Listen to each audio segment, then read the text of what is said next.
আমার মতো আপনিও কি এই চাইনিজ ম্যাটেরিয়াল খাইতে খাইতে বোরিং হয়ে যাচ্ছে? কোনো প্যারা নেই, চলেন তাহলে বাঙালি খাবার খাই। তাহলে আমাদের কি করতে হবে? এই চাইনিজকে অ্যাভয়েড করতে হবে। নিতে হবে টমেটো, পেঁয়াজ, কাঁচামরিচ, আদা, রসুন, জিরা, সরি রসুন দেই নেই, রসুনটা একটু নিয়ে নিই। রসুন বেশি ধরে নেই, ফ্রিজে আছে। কোথায় কোথায় এই যে রসুন দিয়ে নিই, রসুন দিয়ে নিচ্ছি। পেঁয়াজের কুচিটাও দিয়ে দিই একটু। এটা আদা, এটা রসুন। তাহলে এই আদা রসুন দিয়ে কি করবো কন্ত? একটু চিংড়ি মাছ খাইতে হবে, চিংড়ি। চিংড়িটাও খামো একটু পরে।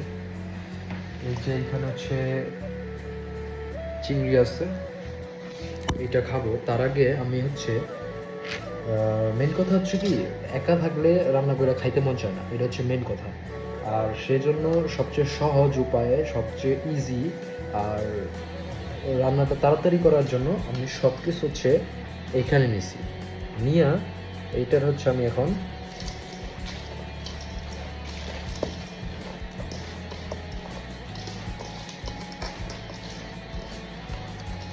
মাখাই দিচ্ছি। আচ্ছা, এখানে আমি হচ্ছে টমেটো সস নিতে ভুলে গেছি, একটু সস নিয়ে আনি।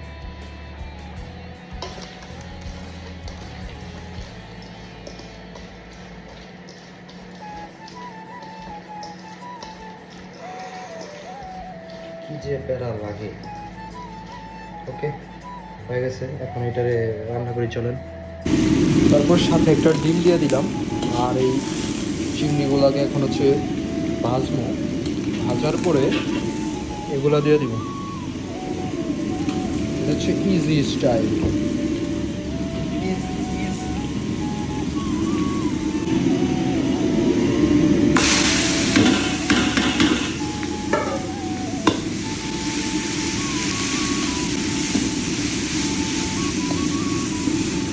রান্না করতে করতে গলা শুকাই গেছে, একটু কোল্ড ড্রিঙ্কস খান।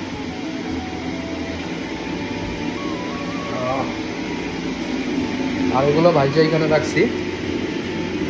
আর এইখানে হচ্ছে টমেটো টমেটো দিছি। একাকিত্ব জীবন, একাকিত্বভাবে রান্না বাড়া করা অনেক বেশি খারাপ লাগে, রান্না করতে মন চায় না, এটাই মেন কথা। এই হচ্ছে তার ফাইনাল লুক। খাবার রেডি হয়ে গেছে, এখন হচ্ছে শুধু খাওয়ার পালা। ওকে, চাপা চাপা রান্না বাড়া শেষ। ধনে পাতা খাই, আর হচ্ছে একটু পরে চিংড়ি মাছ খাবো। আর আজকে শুক্রবার, জুমার দিন, নামাজও যেতে হবে। তো যাই হোক, সবাই ভালো থাকেন, সুস্থ থাকেন, পেজটি ফলো করে পাশে থাকেন। গুড বাই, আল্লাহ হাফেজ।